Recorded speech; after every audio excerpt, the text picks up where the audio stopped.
Marcus Aurelius said, you could leave life right now, let that determine what you do and say and think.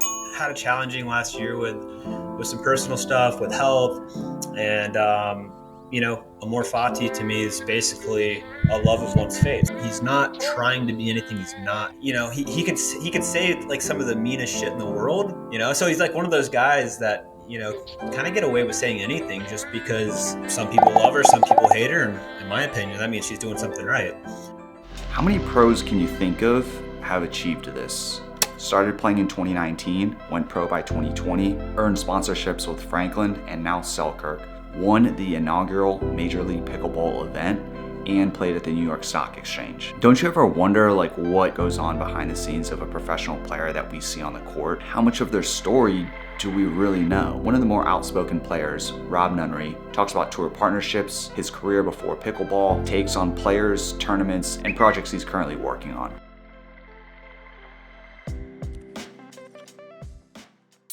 Welcome to another episode of Building Pickleball, where I created this platform to allow folks to dig into different stories within the space of pickleball, the different elements helping grow the sport. And so far, it's ranging from founders, and now I'm introducing players. My first guest is Rob Nunnery. Rob began playing professional pickleball by the end of 2020, quickly made his path to the top 10. He's a podcast host. He is one of the few players who played at the exhibition match held at the New York Stock Exchange, was a member of the BLQK team that won the first season of MLP and is now on the Brooklyn Aces. He's a Selkirk-sponsored athlete, formerly out of Austin, Texas, and now living the Nomad life. Welcome, Rob Nunnery. That was an intro. Thank you. That was well said. Better than I could have done, I think. Thank you. Thanks for having me. I was just telling you before we got on, love what you're doing with the podcast and kind of exploring the different stories that are going into growing this great sport that, that's taken the country by storm. Yeah, no, I appreciate it. Yeah, I was trying to copy a little bit off some hot ones, or like Tom Bilyeu of Impact Theory. Dude, I love hot ones. It's such a good show. Yeah, who's your favorite guest? Hey, man. I liked when, well, I'm a Gary Vee guy, so I liked when he was on just because, and he's also MLP. He's got the pickleball tie. I liked when Gordon Ramsay was on. That was pretty good. And I don't know. There's not an episode where I'm like, man, what I love about him is he does such great research into each guest, and like almost every episode, the guest is like, dude, how did you find that tidbit of information? Like, where did you find that? Like, nobody knows that. So yeah, he makes it like very, very seamless. He's so good. He's such a good host. And I don't know, does he come from a different background of interviewing? I remember him talking about what he was in before, and it did not feel like it was very relevant to any kind of interviewing or journalism or anything like that. But it works for him. He was like a barista at Starbucks. Yeah, I mean, honestly, it was something. Dude, I like that jacket. That jacket's legit. Oh, dude, like a windbreaker, man. I can't tell. Is it like a fleece or windbreaker? Oh, it's more like a windbreaker, but it does not, when I found it, I was like, oh, sweet, sail rack. It has kind of the material that I would expect to protect you from rain. Yeah. Not at all. Does not get very wet with that jacket, huh? Yeah. It's like, this is great. It actually works perfect in Austin because I'm during the summer, I'm like, I want something that's light but can block the sun because I just don't want to die of heat exhaustion out here. Yeah. And we were talking about before, you're out in Ponte Vedra? Yeah. So I'm like you mentioned in the intro, I'm fully nomadic this year, really. I was living in Hawaii last year, left in December because I wanted to play full time.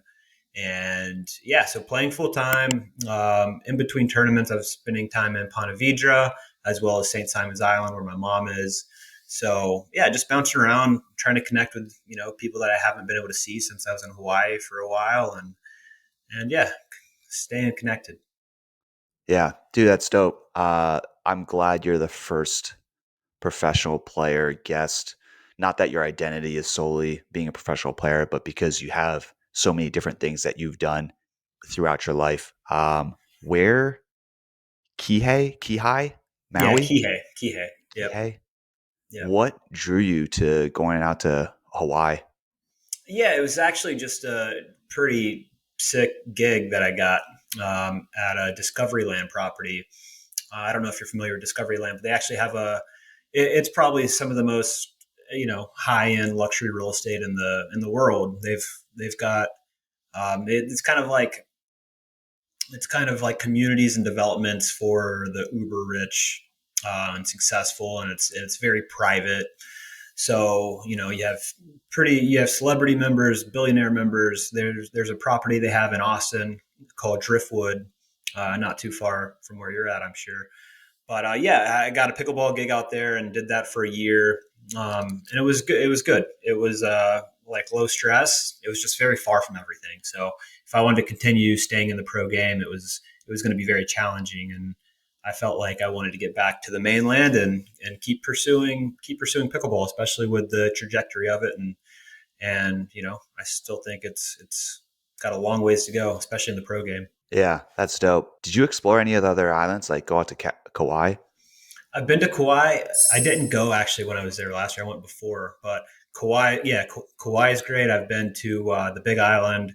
I haven't been to Oahu, but yeah. So I've been to a few of the islands. It's a great place to visit. It's a difficult place to live if you have responsibilities and aspirations of things you have to do on the mainland and be at the mainland. Just it's a long trip. I mean, from Hawaii to East Coast where I'm at now, in Ponte Vedra, I mean, you're looking at 12-hour flight time and air. So like if you have a connection, I mean, you're talking it's a whole experience. So Dude, my body can't take that anymore. no, it's brutal. I thought like, oh, it's just you're sitting on a plane. It won't be that bad, but man, it's that bad. It's hard. Yeah, for sure. I was looking at PPA Red Rock and I was like, why is Rob not? Well, first I was like, how is Rob taking this call on the Friday of gender doubles? And then I looked at the Yeah. bracket. I don't, do they have a different format for Red Rock? Yeah. So they with Sunday being Easter, I think they moved everything up a day. So they did singles on Wednesday, mixed Thursday, gender Friday, and I think they're doing championship Saturday instead of championship Sunday. But yeah, I didn't play Red Rock. I just played Mesa and was going to play Red Rock with Julian and Tyra Black, a new player coming on. And yeah, Julian had to pull out, so I just decided, I needed to pull out, and I've got some doctor's appointments and stuff starting early next week, so it was going to be really tight if I did play Red Rock, regardless. So it just feels good to kind of take a week off and be stationary and start taking care of some of the health stuff I need to take care of. Oh, gotcha, gotcha. I didn't know if they had like a different format for Red Rock and some, I don't know, like requirement. But God, that's fucking disappointing that you were gonna play with Julian and you guys aren't. Because when I was watching I think was it Minnesota, Yeah, dude, that was an awesome performance. That was awesome to yeah, just like watch. You guys have. I don't know if it's just Julian being methodical in who he picks to play with, but like both you and Thomas Wilson just have like awesome styles. I don't know if it's that much different, but you always see a lot of like volley attacks, but then you have that patented like just a trademark, just that flick from off the bounce, and then you also have like misdirects and like inside out shots. Your gets were like really good, and I was like, dude, this dude just came back from like a fucking medial meniscal tear like a year or so ago, and he's just like doing this. yeah. It was a lot of fun. In terms of my knee, I think my movement and everything feels great. Like I feel 100%. Um, Legs feel as strong as they ever have. So just taking care of that. Yeah. So movement wise, everything feels good. Play wise, still need to get more reps this year. And yeah, Julian and I, we had kind of an up and down day. We had obviously a good result in that early one against Ignatowicz and Colin, but didn't play super sharp the rest of the day. But always fun to play with Julian. He always gets amped up. He always is going to fight and want to win. And yeah, just a fantastic partner to have. Yeah, the attacks, just like the constant pressure, it was awesome. It was just like a clinic in and like a showing in just like how to attack and just like being relentless with it. And yeah, it was sick. And you mentioned APP Mesa. You play with Ryler to Hart, right? Yeah, I play with Ryler in that one. You've played with so many different people. Like,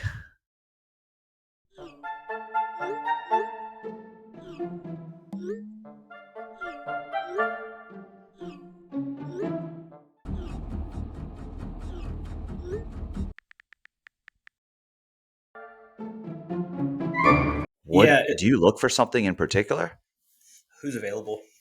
So the Oh, issue coming from there are a couple issues in terms of partnerships. Well, it's a big deal in pro pickleball. Really, is logistics, man. Like actually setting up, playing 20 plus tournaments, needing to find not only a men's partner, gender partner, but also a mixed partner. With a pretty limited mixed field, it's getting larger, but I mean, in terms of women, there's the guys are really deep, right? So women have their choice of guy, really. But on the men's side, it's pretty limiting in terms of who's available, and especially based on which tour they're playing. So being in Hawaii all of last year, I didn't play as many tournaments, and dealing with the health stuff, didn't play as many tournaments as I wanted. Had to back out of a few tournaments with partners, and I think doing that and then deciding really in November to come back over to the mainland full time. Most everybody had their partners lined up for the year already, and there's a lot of iffy stuff at the end of the year with the PPA tour cards and the APP tour, and what the restrictions were going to be and who was going to play what. So all the way all that stuff shook out was me not signing with the PPA and me just staying open, a free agent to play whatever I want. And so I am playing more APPs. I'm still playing a handful of PPAs, but just being so late in the game, it made it tough in terms of finding partners and just trying to get the best results I can this year with the partners I have. I'm having a good time playing with them. Ryler was a lot of fun to play with, and in Mesa we got fourth. For me in an APP, anything but the medal stands it's a disappointment for me. So, we've got to get better in that respect. And yeah, I feel like we will. I think our game started to come together a little bit. We had a weird last match against the Johnsons, lost 15-2, but before that we beat Brendan Long and Stefan Auvergne and, pretty handily. So, and Ryler played great that match. So I think, we have the next two tournaments together. We have the US Open, and then we're playing APP Sacramento together. And I expect us to get better. And then, I've got a handful of different partners throughout the rest of the year. I've got Ed and Lika for some. I've got Andre Diascu for a few. And who else do I have? I've got Greg Dow, I think, for another one, who's my MLP teammate. So, yeah, just a big mishmash of partners. I've got, on the women's side and the mixed side, I've got Tyra Black for 3. I've got Megan Fudge for most of my APPs on the remainder of the year. And I've got Susanna Barr for, I think, New York City APP and also the US Open coming up. So, exciting to be back, man. But the partner game's always a challenge. Susanna Barr, dude, that fucking glove, man. She's The glove's wild, man. The glove's wild. she, yeah. I mean, just watching the match yesterday, you're like, Dude, she played dude, epic yesterday. 100%. But Yeah. she's cool, and I remember seeing her son even at like local tournaments around Austin, Yeah. Porter Bar. Mm-hmm. Dude, you probably have some hot takes on this, but Yeah. like coming from not hot takes on Susanna Barr and the glove, but uh, I come from MMA. So in MMA, you have a camp, you have a location. You don't really go out to other places and like you don't have new training partners, you don't have a new coach. You stick with that person who knows you best and you develop different skill sets and you develop just like your overall growth Yeah. as that professional athlete based on who's around you. And that's not necessarily the same. I think you talked about this in your podcast episode, It Feels Right. And you've talked about this where it's like there's just so much switching of partners. And maybe the Johns could be proof that sticking with one partner is the best. There's trade-offs, but yeah, like want to get your thoughts on what that's like. Are you and Ryler going to play like more events consistently together? Do you think it's going to be eventually like the future of the sport is, hey, based out of here, I'm going to team up with people that I can train with on a consistent basis? Yeah, I think that's where it's moving to. I think if you do look at the top, handful of teams, call it in the PPA, most of them are the same partners consistently. And I think that is what generates the best results because you have time to gel and understand each other's games. And I still think pickleball is not. It's not. I think pickleball is still not at the level where you have your partners living in the same place and training together and like legit practicing all the time together and working on set plays and stuff like that. But that is where it's going for sure. And I think we're going to see partnerships move to that where, if you're not playing and practicing in the same spot as you're going to be at a disadvantage against teams that are practicing all the time together. So I think that's where it's going. It's not there yet, but I would imagine, especially as prize money continues to increase and the margins become much slimmer between teams, that every little edge is going to matter a lot. And that's, in my eyes, that's an edge that will be significant.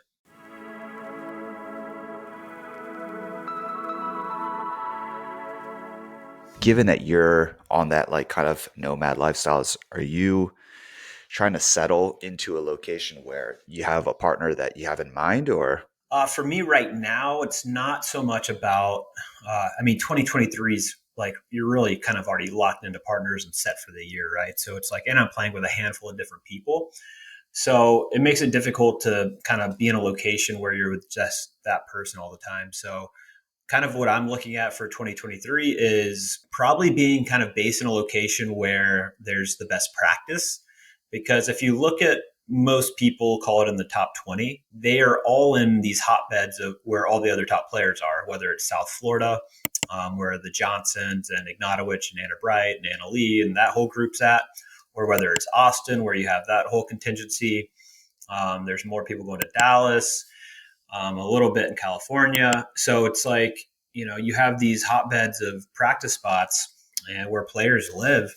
And, it's to not be in those locations and being like practicing with those groups, it's a big disadvantage in my opinion. So, I could see myself going down to South Florida, kind of in between tournaments and playing with James and J Dub and those guys. And I think, when I first came into the sport, it was, coming from a business background, I know that if you want to achieve something, you have to surround yourself with people that have already achieved it.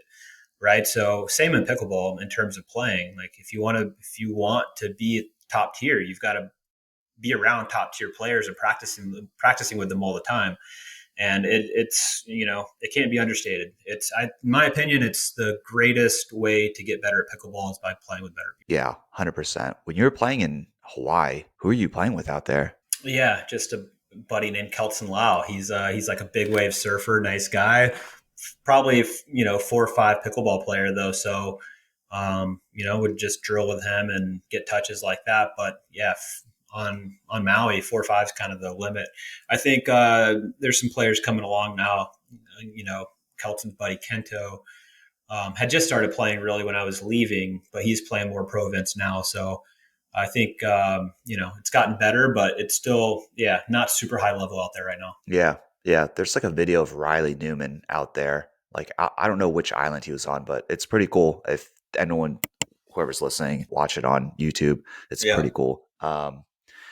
Yeah, looking forward to you playing with the Johnsons down in Florida, and hopefully you get interviewed by Georgia, where she flips her paddle handle and asks some real ridiculous questions. Maybe you can adopt J Dub's cow pants too. God, those things are something else. Yeah. His cow pants, his painter's outfit, his caddy outfit. Like he's a walking meme. I love it. And he's like Do you know? oblivious to it. Yeah, yeah, that's the best part. Like the other thing is something he did recently in like one of the past couple of tournaments was like just he was doing like these hand motions. Do you know the story behind that? Just an animated guy. I don't know. I saw that and it said like he was on the right side when he should be on the left side and he was malfunctioning or something. But short circuiting. But yeah, he's got a lot of stuff going on court. He usually doesn't have very much extra movement, but lately, he's been flailing a little bit. We're actually going to have him on the podcast soon, him and Georgia. So I was like, I think that'll be a good podcast. I'm gonna have to be in my A game for that one to get anything good out of them. So Yeah, that dude's like a mannequin. Like the way he's just like on the court, he's just like you said, just barely any movement. yeah. Yeah, it's sweet. I'm looking forward to that episode. Is Rob playing anymore? Oh, Adam. Yeah. Or yeah, sorry, Adam. Adam is not playing anymore. He's basically fully retired, just doing commentary, doing maybe a little teaching, not a lot of teaching, but mostly commentary and just the podcast and doing content. So he seems to be pretty happy with it. So I think he had a lot of. We did an episode on it, but he got a lot of mental. What's the word? Playing wasn't great for his mental health. He had a lot of anxiety, a lot of health issues that would come up based on that anxiety before matches and before tournaments. Would get sick in like 60-degree weather and cramp, and it wasn't always physical. It was a lot of it was stemming from mental and just the anxiety he had. He doesn't sleep before tournament days, like all kinds of crazy stuff. So I think for his emotional and mental well-being, he's in a much better place just being able to talk pickleball, be involved in the sport, more so on the commentary business side of it. And from my perspective, I think he's way happier.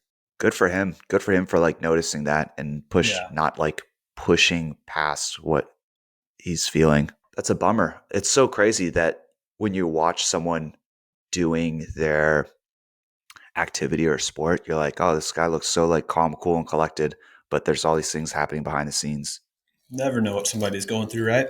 You're the co-founder of SixZero. Yeah, you must have been looking at my LinkedIn. I haven't updated that in a while. But yeah, it was so 50. I left that, or basically sold half of it to my partner in 2018. I was living in San Diego at the time, and decided to get out of that business. It was basically an affiliate marketing business, and then just got burnt out. It was kind of like day trading, where we were spending money on ads every day and just trying to sell products direct to consumer. And it was kind of like in real time watching spend versus revenue coming in, and then adjusting the ads and the headlines and the sales page and all that stuff kind of on the fly. So it was very, very, very involved and kind of had to be attached to a computer at all times during the day. And got burnt out, but left that business, and then basically was just like, okay, let's try to look to do something that's a bit more fulfilling, and that I don't have to be attached to a computer all day. And I actually started a podcast called Fail On, and I did them only in person, and it was the least economical podcast in the world. I spent a bunch of money traveling, interviewing, successful people, spending a bunch of money on hotels and flights and Ubers, and never even having like an idea of how to monetize this. How much money can we spend to do a low grade podcast is kind of what the business model was. And I was successful at it in terms of spending a lot of money and not generating any, but had a lot of fun. Got to have a ton of good conversations with people, good connections, good networking. And honestly, people talk about this a lot, but it's the best way to meet people that you want to connect with, right? You have a podcast, they can be a guest. It's you can meet some of the most successful people in the world just by starting a podcast. So it was kind of cool in that respect. But did that for a full year. I think I did 45 episodes on a year, and then just stopped, found pickleball, and the rest is history. Just burning through money. So you could have just made a podcast. You could have made a podcast on that. On how to spend money and not make money. Yeah, Yeah. solid. I'm really Just good at it. inverse thinking. Yeah. No, but that is cool though that you got like kind of like the unexpected outcome, which you said is like networking, which I don't know if it's just me personally or if it's because of COVID or just because I'm an adult, but like networking is not easy. No, it's agreed. And it feels pretty forced a lot of the time, right? So it's like more of an organic way to do it. But yeah, it's not easy. But, in Austin, especially where you're at, there's a ton going on, and it's a good community of people that are building and creating and starting cool stuff. That's such a good point that it feels forced most of the time. And if it doesn't like feel forced, then how do you make it like not sound sketchy? Because you're like talking to another guy and you're like, yo, so like, do you want to come over sometime and, play some video games? And it's Right. like, this sounds so weird. And You, how, and as far as pickleball goes too, what it used to be golf, right? Like, you meet on the golf course and talk business, and now it's pickleball is such a unique sport to where, there's a lot of high profile business people playing, a lot of business people in general playing, and it's very social. You're in a small court, small area, and it's a great way to connect with other people, which is actually why I'm working with a guy, Alex Diaz, with 321 Sports, and helping him host corporate pickleball events. So, kind of on that business front of business meets pickleball. Yeah, I mean, it's a real need, and it's a great way to connect different people. oh, sweet. Can you tell us more about that? We're running corporate events for different companies. For some companies, it's a team building event where we set up basically a 3 hour thing where it's you get a little intro clinic, you do a round robin, you got a networking hour, that kind of thing. And yeah, companies like this, they need this.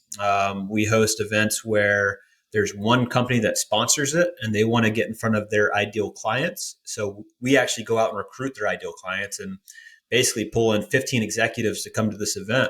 And our corporate sponsor gets to be in front of these clients of theirs or ideal clients of theirs, and we do a pickleball event as kind of the medium to where they're able to connect and meet and chat. It's yeah, new venture, going well. I mean, Alex is selling a lot of sponsorships for it, and we got our first event coming up in May in Atlanta, right before the PPA. So that's going to get kickstarted here pretty soon. That's badass. Dude, I wish when I was like in the business side of things and had to like go to these networking events, I wish pickleball was one of the options.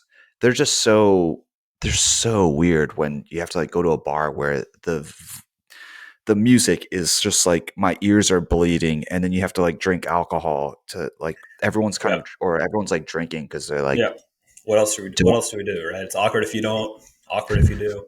Yeah, you're just kind of standing there, looking around, holding your drink. Who do I talk to? Yeah, it's not. It's just not a very comfortable environment to connect. yeah, and you have that like one drunk coworker who's like trying to take shots and trying to like force you to take shots. You're just like, this is so weird. You see them the next morning. Um, yeah, that's super cool. What else are you working on outside of pickleball? I feel like a lot of people just see a lot of what's going on in terms of pickleball, but Yeah, you are a person. You're someone yeah. behind the paddle. Yeah, no, but everything I am working on is pickleball related, which makes it fun, right? Like that's why I got into pickleball in the first place. Is one because I really enjoyed the game. I enjoyed going out and playing. I enjoyed the people, the social aspect. Yeah, so I just really love the sport as a whole, and I think as long as I'm able to work in the sport and help grow the sport and do things with the sport, what like even if it's less money than I've made in the past, like I'm enjoying what I'm doing. I'm getting to meet cool people. I'm getting to have fun making a living. Yeah, I mean, what more do you want? But in terms of what I'm actually doing and working on, so I've got the 321 Sports, which is corporate event stuff. I'm hosting a show, kind of a news show called Destination Pickleball, which we were calling Drive Dink and Dine, but apparently that's too close to diners, drive-ins, and dives, which is what we actually are kind of modeling the show after. Now it's called Destination Pickleball. We've shot our first couple episodes at Chicken and Pickles. We are shooting, it's basically, yeah, a show that highlights different pickleball venues across the country, shows kind of their city, their location, what's unique about them. We go to the courts, we talk to the owners, the GMs, the local customers, and just find really cool stories through the sport of pickleball, which is a lot of fun. So really stoked on that. Hosting that with Selkirk TV, and with the goal of ideally getting that picked up by a network, would be the goal. And then obviously have the podcast, which is great. And yeah, those are kind of the three core things I'm doing: the podcast, the show, and the corporate pickleball events. That's dope. As far as Destination Pickleball, might have some competition there. I doing something very, very similar, Nice. but not. I think you're going to capture it in a much different aspect. I'm kind of more coming at it from kind of like a vlogging perspective, but Sweet. very similar. Going out to the facilities. The purpose behind mine was more so like if I'm visiting this town and I want to play pickleball, where can I go? And like Yeah. one of the first places, seeing as how you're from Charleston, is actually the court that I think they were saying Greg Dow plays at, which is Collins Park. Okay. Yeah. Yeah, so gonna release that at some point, but went there like a couple weeks ago, just visiting my buddy in Charleston. I was like, how can I, like, what's the story that I'm telling here? Like, if I'm on a time crunch and I don't have a car, I want to play pickleball. How can I get some games in? Like, basically, just I'm a drug addict. I need to get my Yeah, fix. yeah. No, I love it. Yeah, That's yeah. It's not super similar because I'm not going to. I'm just kind of highlighting mostly indoor venues that have food and beverage. So think Chicken and Pickle, think Smash Park. I think Charleston's got one coming called Crush Yard or the Pickle Bar. Trying to go to venues like that. They don't have to have food and beverage, but if they don't, we'll highlight the venue, and then we'll kind of highlight food and beverage options that are close to the venue. Just so if somebody's visiting a new city, it's not so much, any place you can play, but like kind of a more structured place you can play, and then also grab a bite and grab a bite and grab some drinks after. yeah. Love it, man. There's no competition. The more the merrier. That's how I always look at it, right? It's like, we both have podcasts, we both have shows. I mean, we're, what we're both trying to do, right? We're trying to grow the sport. And I think the more people that are highlighting places to play, venues, people on podcasts, the better. Low key, I'm actually just trying to be like you.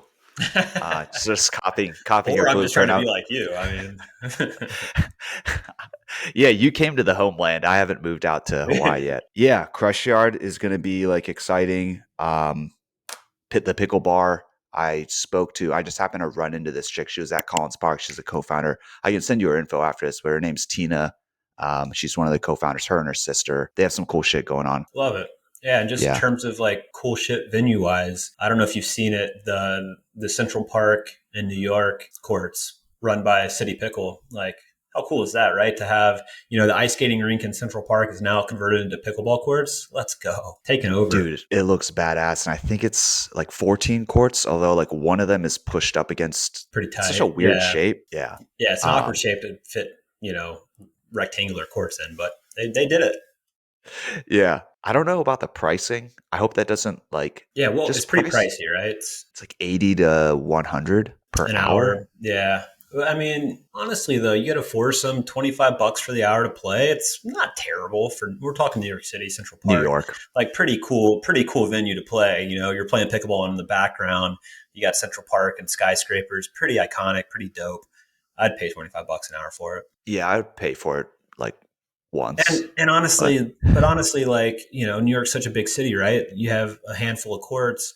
The demand's wild in New York. I don't think they're going to have any issue, keeping people on those courts. No, not at all. What's the equivalent of like how many people are in New York compared to like it's basically like a small country. Yeah, I don't know I think. recent numbers, but it's bonkers population Yeah. wise. I've done a lot of stalking. All right. I checked out your Yep. LinkedIn. I've also like checked out your Twitter, and something that stood out to me that I definitely appreciate is one, you have like a Memento Mori tattoo, which I don't know if you follow Ryan Holiday. Maybe you just got that on your own, but either way, Ryan Holiday is like a huge influence and idol. And then I see like in your Twitter, you have posts from Naval, Ravikant. That dude, his perspective on life is very just like eye-opening. Yeah, can you just tell me a little bit more about like how you found them? What influence they've played on your life? Yeah, no, I've followed Ryan Holiday for a long time. Love his writing. Great author, great thinker, right? Like I really jive with Stoic philosophy. So Memento Mori, got that tattoo on my forearm last year, along with Amor Fati on my wrist. So two of my favorite kind of Stoic phrases. And Memento Mori, as basically is, Marcus Aurelius said, you could leave life right now, let that determine what you do and say and think. So, it's just something I try to, for me, it's like a daily reminder of, life's not promised. Time is, going every day. It's it's a finite resource, and just, be present, slow down, enjoy the time, and whatever you are working on, give it your best. So it's kind of my thought on Memento Mori. And then Amor Fati, had a challenging last year with some personal stuff, with health. And, Amor Fati to me is basically a love of one's fate. So no matter, it's not just accepting what's happened, not just dealing with what's happened, but actually loving what's happened, and thinking that, like, it's not supposed to be any other way. This is exactly what's supposed to have happened. And I love it and I embrace it, and I'm going to use this to move forward. So two really important phrases to me, important enough for me to, have them be my first tattoos, and stuff I try to remember daily and try to live by. Yeah, I agree. Like, we obviously don't ask in a way for a lot of these issues. Maybe it's an injury, maybe it's a personal issue, maybe it could be like grief or death of a loved one, right? But while we might not be like voluntarily looking for it, is like an experience that is beneficial to not like gloss over, not to just rush past. It's like, what am I like gathering from this experience? This is obviously happening to me for a reason. Always trying to look into like what kind of steers people's decisions. Like I had Chris Dickert from Legacy, and Yeah. one of his like phrases is just like bet on yourself. And he talked about his brother's death at the age of like 15. It's very like interesting. And Yeah. there's founder of CIVILE, Aubrey Steele. She like lost her dad, and it's very like different impacts in people's lives. And some of those things that you don't really get to hear about from other people, but to kind of turn it around. Is Waffle House still your pre-ritual? Not as often recently, but I do tend to. So like breakfast is my favorite meal of the day. So like even before most tournament days, I will try to go somewhere, like whether it's a diner or whether it's Waffle House or whether it's somewhere, and just I like sitting down, having a cup of coffee in the morning, eating some eggs, and actually having a nice meal before I start the day. Because once the tournament day gets going, I don't have a huge appetite throughout the day, so I try to get my meal in the morning, and then kind of let that hold me over till the day's over. But Dude, I yeah, agree. Once like the tournament gets going, you have like adrenaline, you have like nerves, and there's also like I've been to a lot of tournaments where the food isn't great. yeah, Do you bring like snacks with you? yeah. I'll typically bring like a bag. I'll get a 10-ounce bag of beef jerky before the start of the tournament. And I'll just kind of nibble on that throughout the day. Typically, I used to do bars and stuff, but like Cliff bars. But I think for me, just like kind of the jerky and having some lean protein hold me over is perfect for what I need. Yeah. I And don't then a bunch of energy drinks. I used to I not don't be know an if energy drink person, but now, like, I played this one tournament in Boca, and Celsius was a sponsor. Man, they just were giving them out, and I would have one before every match basically. And now I'm just addicted. I was playing with Greg Dow in that tournament, and he didn't realize, like, I would just grab two before we play a match, and he would drink one. By the end of the day, he was like, "What? These have caffeine in them? I thought they were just like electrolyte drinks." I'm like, "Dude, you've not only do they have caffeine, I think they're 200 milligrams. So you've had seven. You've had 1,400 milligrams of caffeine." And he's was he like, just playing like lights out? he was just like, he was definitely jittery and like super amped. But I was like, how did you not know by like the second or third one that there's a lot of caffeine in these? It's just Greg Dow being Greg Dow. How'd y'all form that partnership? I know that y'all are on the same MLP team, right? Yeah, same MLP team. Honestly, players have some say in construction of some of your MLP teams, just because GMs coming into the sport don't necessarily know, GMs or owners don't necessarily know kind of the player backgrounds, what meshes well together. And Greg sent me this epic pitch before the draft, saying, "Hey, you'll probably be one of the first guys off the board in the Challenger draft. I'll probably be one of the last if picked. This is why you should pick me." And then he just went on a roll about how he's locking down the right side, how he has big backhand counters, how he doesn't play a lot of mix, but he's a mixed beast, and how in singles he hasn't played a lot of singles either, but he's probably Hayden Patrick's level, is I think what he said. And then the kicker, which made me chuckle, was he's like, and in terms of personality, I would say I'm probably a mix between James Ignatowicz and Austin Gridley, so a big wild card. I was like, oh, that's just so perfect. And obviously, if you don't follow pro pickleball and don't know the pro players, that's, it's tough to understand that. But if you do know, a mix between James Ignatowicz and Austin Gridley, that's a character right there. To compare that with, it's like You can't. putting like a donut as like a burger bun. Yeah, I mean, kind of. Yeah, I'd go um, with that. James Ignatowicz, dude, that guy. I've been fucking looking for someone to just play this like he's Dude, not really he's the playing the dude. heel card, but he's doing like just such a great job at bringing eyes, attention, bringing like humor. There's a lot of people, there are people in the sport, I won't name any names, but there are people who are doing things behind the scenes that have a lot of like skeletons in their closet. And I'm just like, you probably heard of this guy. He was the coach of Kobe Bryant. He was like his mental coach. His thing was that like there's a lot of professional athletes that try to hide who they are. They try to hide that. Yeah. Uh, they try to hide that dark side. Is like this was a downfall of Tiger Woods. If he had just come out and just been like, "Yo, this is me. I'm gonna keep fucking doing it." Yeah. But he didn't. He tried to hide it, and it just like he deteriorated in many aspects. Like John Jones is another example, but yeah, it's Same with cool. Michael Jordan as well, really. It's like even like DJ Young when he threw that paddle, I was like, dude, that was the best thing you could have done for your career in as far as like your personality. And no, obviously it's not great for the sport, but in some ways it did create this like controversy. It got his name out there even more so. I think he's an amazing player, but Yeah. there are a lot of amazing players. How are you differentiating? How are you differentiating yourself beyond that? Yeah. No, it's 100%. And yeah, I think the thing with James is it's it's it's his authentic self, right? To a T. Like he's not. It's not a persona he's putting on. You can just tell he's very earnest. He's not trying to be anything he's not. He's he could say like some of the meanest shit in the world, but then he'll smile and you'll be like, oh, that was actually kind of nice what he said. So he's like one of those guys that kind of get away with saying anything just because to the core, to his core, that he's not going to hurt a fly. So just very interesting dude, and I think he's God. I mean, fantastic player, great for the sport. Um, yeah, just glad he's where he's at in terms of ability and level, and I think he's gonna be a big deal and getting more Yeah. eyeballs on the sport for sure. Yep. Dude has like a very complete package, and now he's playing with his partner, or yeah, he's playing with his partner Anna Bright, which is also like really cool. You're like, oh, dude, this guy's like talking shit, but he's obviously Yeah, wholesome, and his like post interviews are great.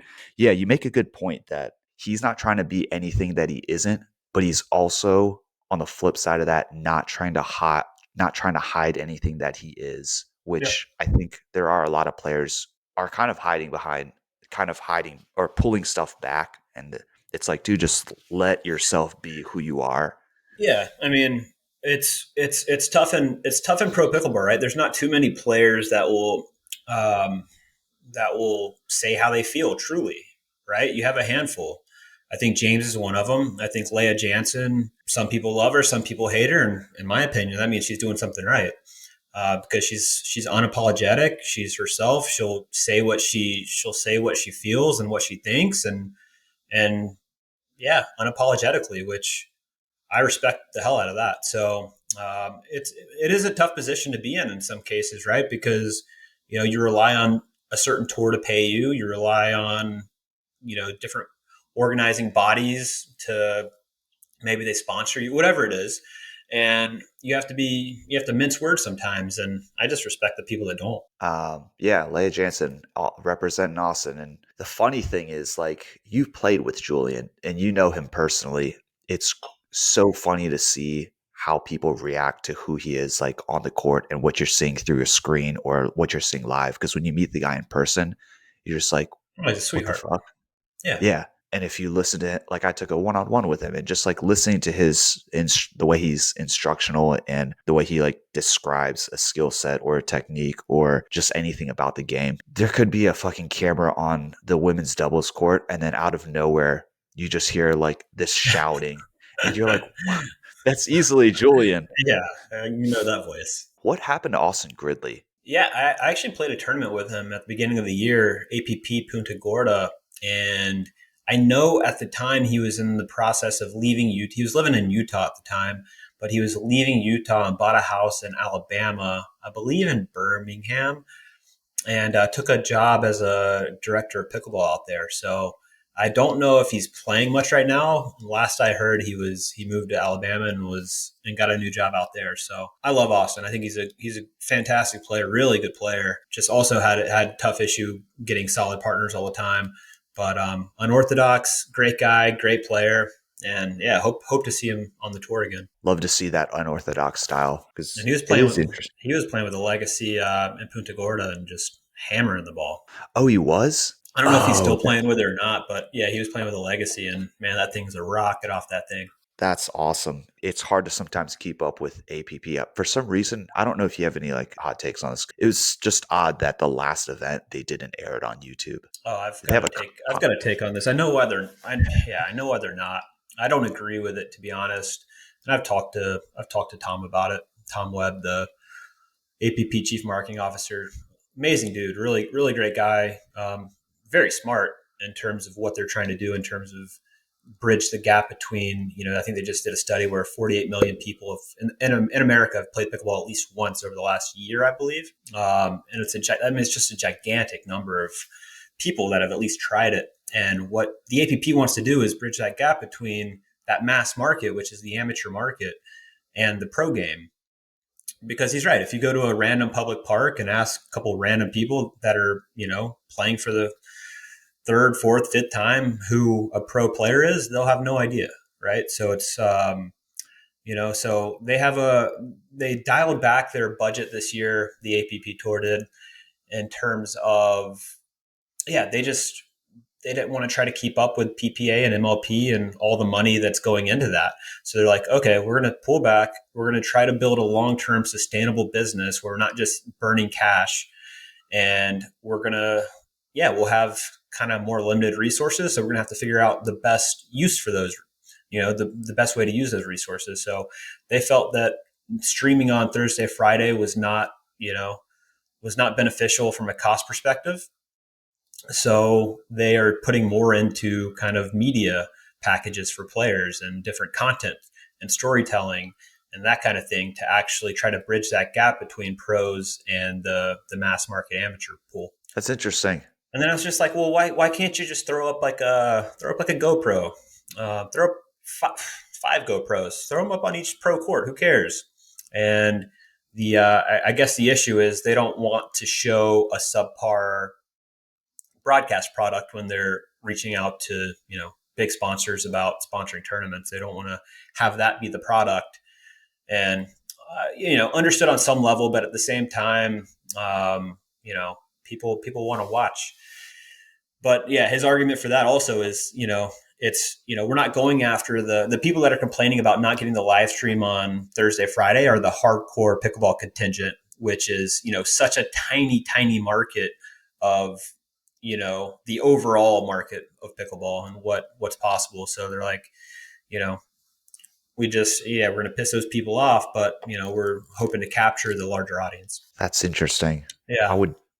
I would think that if you're trying to get sponsors, that your sponsors would be interested in how you're broadcasting the sport. I guess you could also have you can also have sponsors who are just interested in like, how are you going to promote this at just an event? It's like banners and social media. I will say they did put out a trailer. I don't remember what event it was for, but it happened very recently, where they just like put out this really, really good trailer. It was just like the video editing was great. I think like Alex Strong was the first person shown, and it seemed like they were more purposeful and intentful with the story that they're trying to tell. Yep. And it didn't seem like it was just another event. As soon as I found out that they weren't broadcasting that event, I was just like, so is that the end of APP or? Yeah, it's an interesting model, man. It's going to be, I'm excited to see how it all plays out like they're definitely not slowing down the APP. Like they're in it for the long game, and they're putting resources behind it. They're trying to, get big sponsors on board. They're trying to increase prize money. They're doing it all.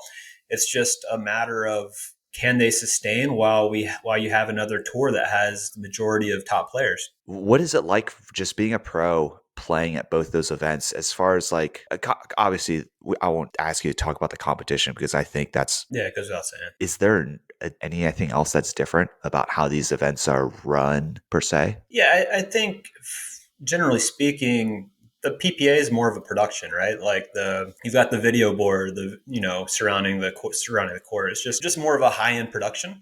They've obviously put in more resources into making the actual event a good experience. And you feel that as a player. The APPs also, they've taken a lot of steps in terms of improving the player experience. They're catering lunches now, so players are taken care of and have meals at the venue in the player area. So it's it's all getting better for players. And I think, MLP easily does the best job for pro players in terms of player experience. What's MLP doing differently? MLP just you feel like a pro athlete in terms of you've got all the recovery stuff you need. You've got the leg boots. You've got massage therapists there. You have all your meals catered, breakfast, lunch, and dinner. They have nice areas in between matches, private areas. That's dope. The catering any Waffle House? I wish, man. Come on. Number one complaint on player survey. Why no Waffle House? Why no Waffle House? Come on, Dude. Given you've been watching the Red Rock Open, right? yeah. Given you're a Selkirk sponsored athlete, what were your thoughts on Travis at this point? This will probably come out in like a week, but Travis Rettenmeyer made a post about his experience playing against Tyson McGuffin. It was a singles match, and Travis was making comments about how the paddle seemed delaminated. But yeah, I wonder what your thoughts were on that. Another one of those guys and players that doesn't not afraid to speak his mind, which I respect. Kind of on the same front as Leia. Like Travis, if Travis feels something or thinks something, he's going to say it most likely. And I was a little surprised he put it out there, but I saw them talking after them. I watched that match and I saw them talking after. I didn't really know what the deal was, but it was interesting. He put that out, and as a player, you kind of know if they play with the same paddle, right? The 002. You kind of know if something's coming off differently, and to Travis, it seemed like it was, and was a little surprised that he brought it up, especially both being Selkirk players. But I think it's a big issue right now in pickleball, and I think some players are probably doing it intentionally on some level. I know there's definitely been talks about that. All hearsay, of course. I don't have any proof or evidence that players are getting their paddles doctored intentionally, but it's definitely a conversation amongst other pros that certain players are doing it, and it needs to be corrected somehow because it's not a level playing field. If a ball is coming off 10% harder off your paddle, and oftentimes with a delaminated paddle, it's much more than 10%. It's a significant difference in terms of deflection. It's such a hot topic right now. And I actually just got the call before this was with Carl Schmitz, managing director of like equipments and facilities over at Love USA. Carl. That dude is super, super knowledgeable. Been in the sport a long time. Really respect that guy a lot. Agreed. His perspective on like life, but also he was talking about how the current scanner, they had like one, or I guess the previous scanner is like kind of the dated one is more like touch based, and then they came out with this optical scanner that it's no touch, it's just free of any physical aspects, and it's just more like thorough and in depth. So be curious to see like where that goes. That's for what? That's for deflection? Inspecting the surface, but Okay. it'll take care of like deflection. He was talking about something like something uber technical. Thousands of yeah. He was like, it was just like, okay, nerd, just tell me what does this mean? Yeah, he basically said like there's gonna be like 10,000 points of data that come out of it, and he's very, very technical. And it was interesting. He was talking about even tools for acoustics as well, and just like paddle acoustics, because he knows that that's like a concern. It's cool to see someone work on the equipment side and facilities because they kind of go like hand in hand as far as 100%. Like the growth of the sport. So that was an interview you did with Carl? Yeah. Nice. Very, very technical. I'm like drained right now as far as my thinking power. Clearly.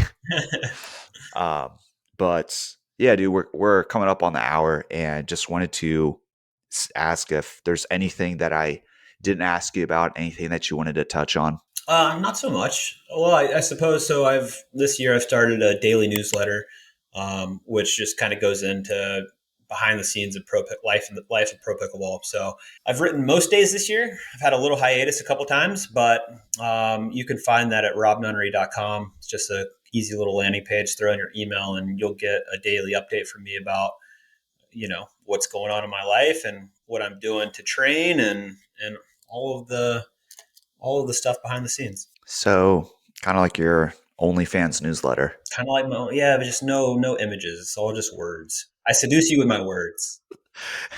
Is What, OnlyFans? no, no, that too. Very profitable.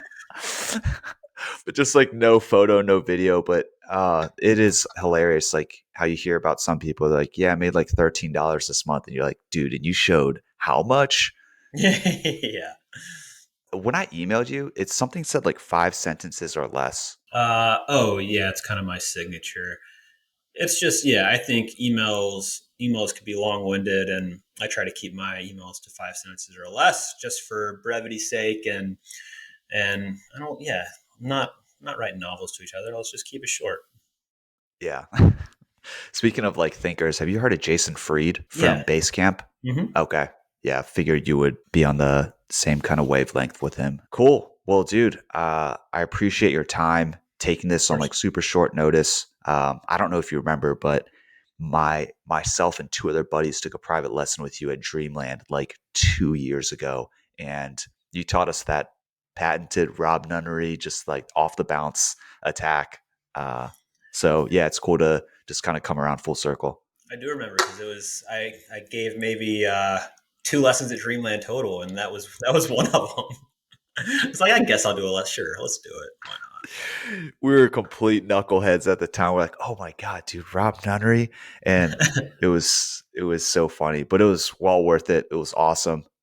You were like super chill and made for just like a lasting memory. But Love it, yeah, dude. man, Yeah, I love wish that. you. Love that you've transitioned into helping grow the sport, because it's yeah. I was telling you, the name's perfect. Building pickleball is. I'm a little jealous, actually, that I'm not using that for something, but I'll let you have it. Well done. Yeah, dude, I wish you all the best with the Destination Pickleball. That sounds awesome. I don't know if there's anything I can do to help. I'll definitely pass over the pickle bar, her contact information. But so yeah, for the people listening, like Destination Pickleball, PPA, and also on the APP side, and like keep up to date with, just go out to his newsletter, robnunnery.com, and check out what's happening behind the scenes, his OnlyFans in text format, which, hey, maybe there's a market there. This Hey, niche gets people market, gets people going. Yeah, niche um, word pickleball market. Good luck. I'm gonna be yeah, broke.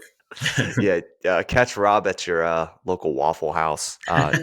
Do you have anything else you want to add? Just how people can find out about you, things like that. Yeah, I would say the easiest way is just my newsletter, robnunnery.com. Sign up for that. You'll get an email every day. Feel free to reply to the emails. I try to get back to all of them. And yeah, that's the easiest way to connect with me. And just really appreciate you having me on, man. It's been fun chatting with you, getting to know you, and yeah, getting helping grow the sport, getting the sport more mainstream. Yeah, absolutely. Glad to share that passion with you, man. Yeah, thank you very much. All right, thanks, Brian.